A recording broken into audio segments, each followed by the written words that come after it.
Bismillahirrahmanirrahim. Assalamu alaikum, dear students. This is Imran Sarfan here. This class 10th history chapter number 4, the age of industrialization. This is lecture number first of this chapter. Let's start today's first topic. तो जब ये पहला chapter start होता है तो उसमें पहले ही एक पिक्चर बनाई गई है जो इस तरह से है। एक्चुअली में E.T. पॉल एक अमेरिकन म्यूजिक कंपोजर या हम कह सकते पब्लिशर थे, जिन्होंने एक म्यूजिक बुक पब्लिश की थी 1900 में। और अगर हम देखें, ये जो कवर पेज है उस म्यूजिक बुक का, उस वक्त ये चलन था कि जितना अट्रैक्टिव म्यूजिक बुक पर कवर होता था उतनी ही वो चलती थी। तो इसमें इन्होंने जो टाइटल दिया है वो है डॉन ऑफ द सेंचुरी। तो at the centre of this picture यहाँ पे एक गॉडेस लाइक फीमेल फिगर बनाई गई है, जिसके एक हाथ में है flag, flag of new century. और इसको नाम दिया गया इस गॉडेस लाइक फिगर को एंजल ऑफ प्रोग्रेस, जो कि एक व्हील पे खड़ी है और उस व्हील की विंग्स है। तो ये व्हील सिंबलाइज करता है टाइम। इसके अलावा अगर हम देखें तो ये व्हील इसको ले जा रहा है नेक्स्ट सेंचुरी में, क्योंकि 1900 में ये म्यूजिक बुक पब्लिश हुई थी। इसका मतलब उस वक्त 20th सेंचुरी शुरू हो रही थी। और पीछे ये जो एंजल ऑफ प्रोग्रेस है ये क्या छोड़ रही है? रेलवेज, कैमरा, फैक्ट्रीज एटसेट्रा, जो 1900 तक बन चुकी थी। तो अब ये यहाँ पे दिखा रहे हैं कि अब ये जो एंजल ऑफ प्रोग्रेस है ये नेक्स्ट सेंचुरी में जा रही है। तो नेक्स्ट सेंचुरी में और भी नई नई इन्वेंशंस होगी, नई नई चीजें बनेगी। इसके बाद और एक पिक्चर जो 1901 में एक ट्रेड मैगजीन की कवर पेज पर छपी। तो यहाँ पे आप देख सकते हैं, यहाँ पे दो पिक्चर्स है एक्चुअली में। ऊपर दिखाया गया है, तो अगर हम देखिए इसका टाइटल क्या है, टू मैजिशियंस। ऊपर दिखाया गया है अलादीन, जो अपने चिराग की बदौलत बड़े बड़े पैलेसेस वगैरह बनाता है। और नीचे एक मॉडर्न मैकेनिक जो अपने मैजिकल टूल्स से बिल्डिंग्स बनाता है, ब्रिजेस बनाता है, शिप्स वगैरह बनाता है। तो यहाँ पे इन्होंने कहा है कि ये जो अलादीन है ये ओरिएंट को रिप्रेजेंट करता है। ओरिएंट एक्चुअली में ओल्ड वर्ल्ड को ये कहते थे। ईस्ट ऑफ द मेडिटेरियन सी का इलाका जो है उसको ये ओरिएंट बोलते थे।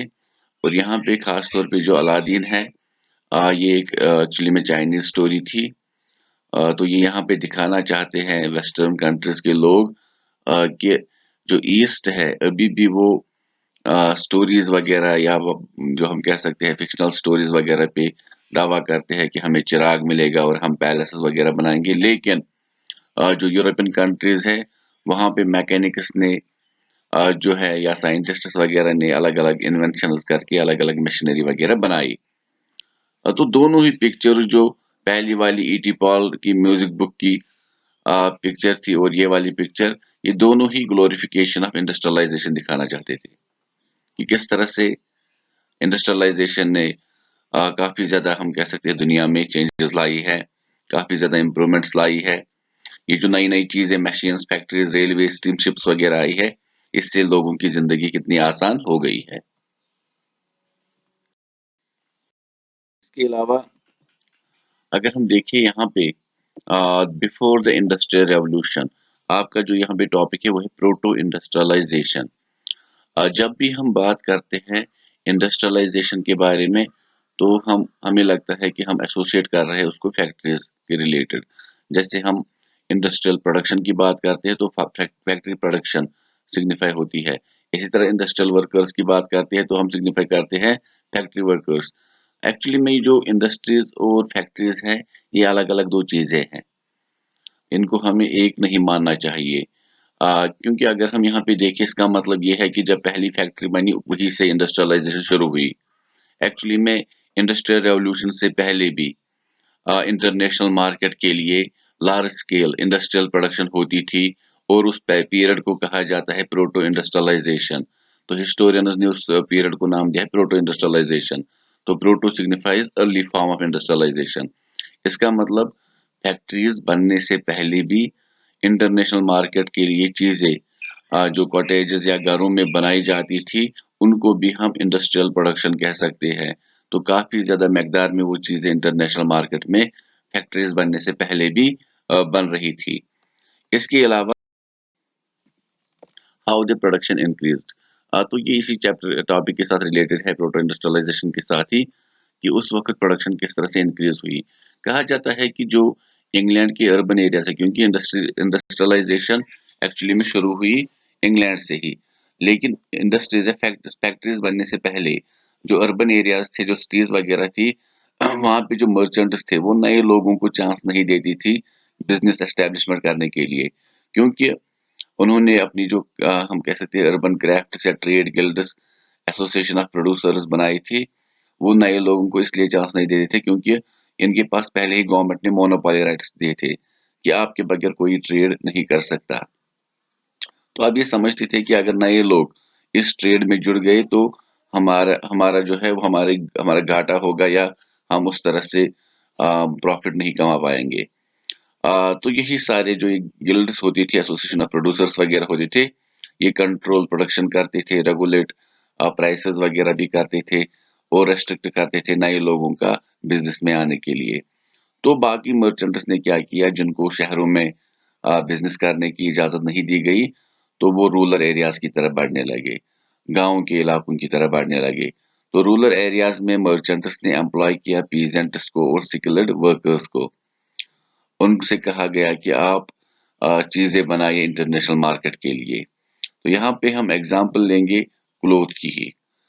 तो अगर हम देखें यहाँ पे, अगर हम देखें इस दौरान बहुत सारी चेंजेस आई थी, वर्ल्ड ट्रेड काफी ज्यादा बढ़ने लगा था। मतलब डिफरेंट कंट्रीज के बीच में ट्रेड रिलेशंस बढ़ने लगी थी, और साथ में कॉलोनियलिज्म, यूरोपियन कंट्रीज ने कॉलोनीज बनाई थी थ्रू आउट द वर्ल्ड, जिससे इनका मार्केट बढ़ चुका था। तो कंट्री साइड में अगर हम देखें, जो पीजेंट्स थे और साथ में स्किल्ड वर्कर्स, उन्होंने इन मर्चेंट्स के लिए काम करना शुरू किया, क्योंकि ये उनको अच्छे प्राइसेस भी देते थे और उससे उनका घर भी चलता था। साथ साथ में जो पीजेंट्स थे, इनके पास स्मॉल पैचेस ऑफ लैंड थी, उस पे ये एग्रीकल्चर भी कर सकते थे, और साथ में जो ऑफ सीजन होता था उस वक्त ये प्रोडक्शन कर सकते थे। तो अगर हम बात करें, कहा जाता है कि पहले ये जो पीजेंट्स वगैरह इंग्लैंड में थे, ये हम कह सकते हैं मर्चेंट्स वगैरह के लिए काम नहीं करते थे, क्योंकि इनके पास लैंड ऑफ कॉमन्स बहुत ज़्यादा थी। मतलब जो सरकारी ज़मीन होती है, चराई ज़मीन होती है, इनके पास वो बहुत सारी होती थी आजू-बाजू में।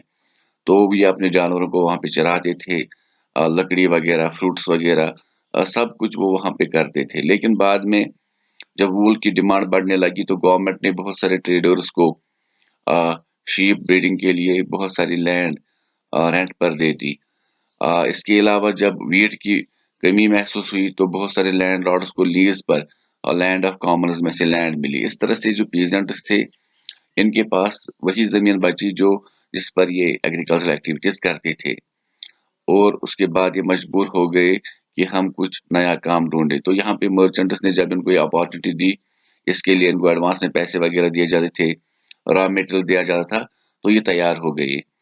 तो अगर हम देखें, एक मर्चेंट जो होता होता था वहाँ पे उस वक़्त, वो तकरीबन 20 से 25 पीपलों को, मतलब लोगों को हायर करता था, उनको काम देता था, हर एक स्टेज में। इसके अलावा close relationship between towns and country side. तो टाउन एंड कंट्री साइड के बीच में काफ़ी ज़्यादा हम कह सकते हैं रिलेशन काफ़ी क्लोज़ थी, क्योंकि अगर हम देखें, जो मर्चेंट्स थे वो टाउन्स में रहते थे, लेकिन उनका काम कंट्री साइड में होता था, गाँव के इलाकों में होता था। तो कंट्री साइड यूजुअली यूरोप में इस्तेमाल होता है रूरल एरियाज के लिए। तो एक मर्चेंट क्या करता था, वो वूल खरीदता था वूल स्टेपलर से। उसमें वूल में अलग अलग किस्में होती थी, अच्छी क्वालिटी की वूल भी होती थी और थोड़ी सी नॉर्मल क्वालिटी की वूल भी होती थी। तो पहले वो वूल लाते थे, उसके बाद वो वुमेन उसको देते थे। तो वुमेन क्या करती थी, वो उसको स्पिन करती थी, स्पिन करके वो यार्न बनाती थी। उसके बाद यही यार्न वो ले जाते थे वीवर्स के पास। तो वीवर्स उससे फैब्रिक बनाते थे, कपड़ा बनाते थे। उसके बाद ये फैब्रिक जो है फ्लोर्स के पास जाता, जो इसको साफ करते थे, धोते वगैरह थे। उसके बाद डायर के पास जाता, तो डायर इसमें पेंटिंग प्रिंटिंग वगैरह करता था इस फैब्रिक में, इस कपड़े में। तो ये जो सारी प्रोसेस थी, ये रूरल एरियाज में ही होती थी। फॉर एग्जांपल स्पिनिंग, वीविंग, ये जो क्लीनिंग वगैरह थी या पेंटिंग थी। उसके बाद इसको फिनिशिंग टच दिया जाता लंदन में, और लंदन से ये एक्सपोर्ट होता था फिर इंटरनेशनल मार्केट में। तो इसका मतलब in proto industrial system there was no factories, तो फैक्ट्रीज उस वक्त नहीं थी। तो मर्चेंट्स ने क्या किया था, उन्होंने हायर किया था पीजेंट्स को, वर्कर्स को, जो प्रोड्यूस करते थे गुड्स फॉर एक्सपोर्ट। तो इस तरह से हमने समझा यहाँ पे प्रोटो इंडस्ट्रियलाइजेशन क्या थी। तो उसके बाद फैक्ट्रीज किस तरह से आई, उनकी शुरुआत किसने की, तो इंशाल्लाह वो अगले टॉपिक में पढ़ेंगे। तब तक के लिए स्टे सेफ, या अमान अल्लाह।